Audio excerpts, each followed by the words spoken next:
Hello, welcome back to my YouTube channel. Oke, kali ini aku akan membahas mengenai inflasi. Nah, udah pada tahu belum apa sih sebenarnya inflasi itu? Inflasi merupakan suatu proses meningkatnya harga-harga secara umum dan terus-menerus atau kontinu. Nah, ini berkaitan dengan mekanisme pasar yang dapat disebabkan oleh berbagai faktor. Misalnya, konsumsi masyarakat yang meningkat, kemudian berlebihnya likuiditas di pasar yang memicu konsumsi atau bahkan spekulasi, sampai termasuk juga akibat adanya ketidaklancaran distribusi barang. Nah, apa sih penyebab terjadinya inflasi? Itu ada 3. Yang pertama, tingginya peredaran uang. Nah, inflasi yang terjadi karena uang yang beredar di masyarakat lebih banyak dibanding yang dibutuhkan.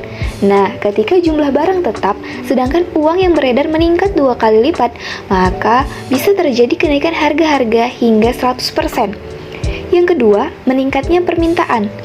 Inflasi yang terjadi disebabkan karena peningkatan permintaan untuk jenis barang atau jasa tertentu. Nah, dalam hal ini, peningkatan permintaan jenis barang atau jasa tersebut terjadi secara menyeluruh. Bisa disebabkan oleh berbagai faktor, misalnya meningkatnya belanja pemerintah, kemudian meningkatnya permintaan barang untuk diekspor, dan yang terakhir meningkatnya permintaan barang untuk swasta. Dan yang ketiga, meningkatnya biaya produksi atau cost pull inflation. Nah, inflasi yang terjadi karena meningkatnya biaya produksi.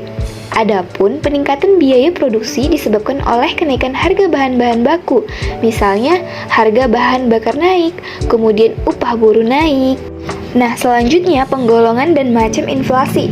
Berdasarkan asalnya, inflasi dapat digolongkan menjadi 2, yaitu inflasi yang berasal dari dalam negeri dan inflasi yang berasal dari luar negeri. Nah, inflasi berasal dari dalam negeri misalnya akibat terjadinya defisit anggaran belanja yang dibiayai dengan cara mencetak uang baru dan gagalnya pasar yang berakibat harga bahan makanan menjadi mahal. Dan yang kedua, berdasarkan keparahannya, inflasi dapat digolongkan menjadi 4 golongan, yaitu inflasi ringan, sedang, berat, dan hiperinflasi. Nah, berdasarkan keparahannya, inflasi juga dapat dibedakan, yaitu inflasi ringan, inflasi yang mudah untuk dikendalikan dan belum begitu mengganggu perekonomian suatu negara. Terjadi kenaikan harga barang atau jasa secara umum, yaitu di bawah 10% per tahun dan dapat dikendalikan. Yang kedua, inflasi sedang, yaitu inflasi yang dapat menurunkan tingkat kesejahteraan masyarakat berpenghasilan tetap, namun belum membahayakan aktivitas perekonomian suatu negara.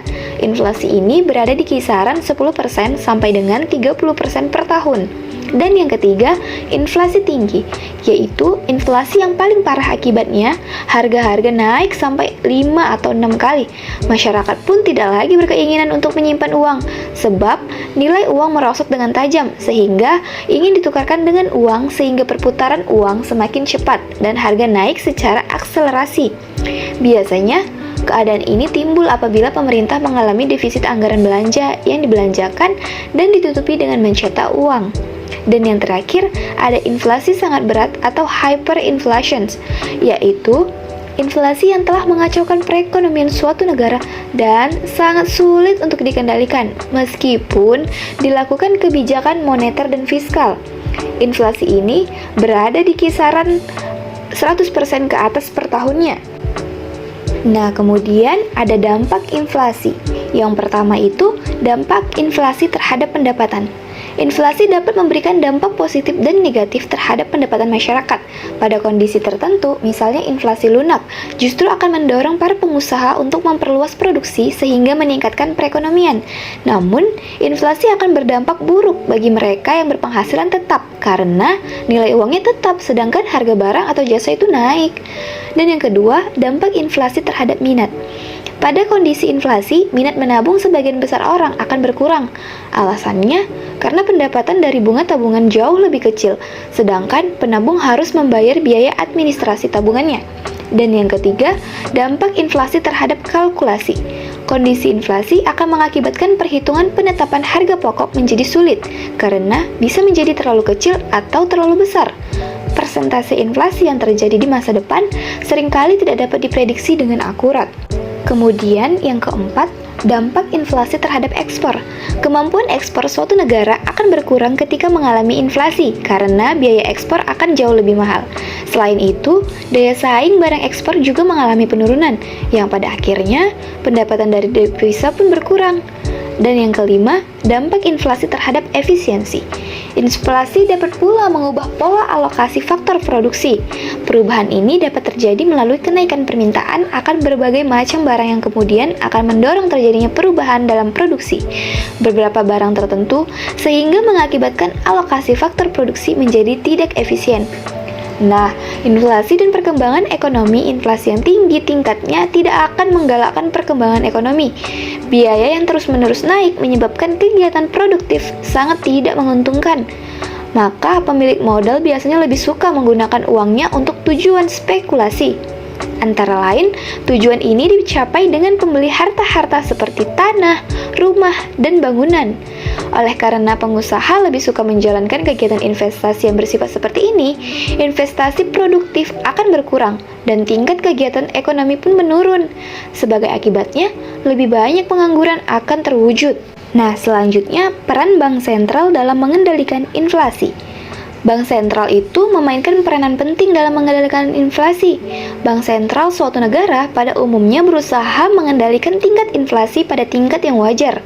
Beberapa bank sentral bahkan memiliki kewenangan yang independen, dalam artian bahwa kebijakannya tidak boleh diintervensi oleh pihak luar bank sentral termasuk pemerintah. Hal ini disebabkan karena sejumlah studi menunjukkan bahwa bank sentral yang kurang independen salah satunya disebabkan intervensi pemerintah yang bertujuan menggunakan kebijakan moneter untuk mendorong perekonomian yang akan mendorong tingkat inflasi yang lebih tinggi.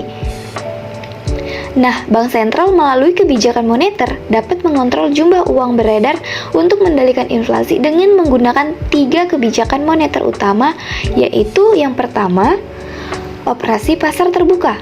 Nah, bank sentral membeli dan menjual obligasi negara dengan cara bank sentral menginstruksikan para pialang obligasi untuk membeli dari publik di pasar obligasi nasional. Uang yang dibayarkan bank sentral untuk obligasi tersebut meningkatkan jumlah uang beredar di suatu negara.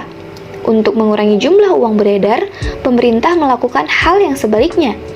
Dan yang kedua, tingkat diskonto. Bank sentral melalui regulasinya dapat menaikkan atau menurunkan tingkat bunga pinjaman untuk bank-bank umum di bawahnya. Bank umum meminjamkan dari bank sentral jika memiliki sedikit cadangan untuk memenuhi persyaratan cadangan. Ketika bank sentral memberikan pinjaman kepada bank umum tersebut, sistem perbankan memiliki lebih banyak cadangan dibandingkan dengan yang seharusnya. Sehingga, cadangan tambahan ini memungkinkan sistem perbankan menciptakan lebih banyak uang. Oleh karena itu, kenaikan tingkat diskonto mengurangi cadangan dalam sistem perbankan yang kemudian mengurangi jumlah uang beredar. Dan yang ketiga, syarat cadangan kas minimum. Bank sentral dapat meningkatkan atau mengurangi syarat cadangan kas minimum yang harus dimiliki oleh bank umum di negaranya. Kenaikan syarat cadangan kas minimum berarti bahwa bank-bank harus memegang lebih banyak cadangan sehingga mengurangi pinjaman dari setiap unit yang disimpan. Akibatnya, hal tersebut meningkatkan rasio cadangan, menurunkan penggadaan uang, dan menurunkan jumlah uang yang beredar. Baiklah, cukup sekian materi inflasi yang dapat saya bawakan. Terima kasih semuanya.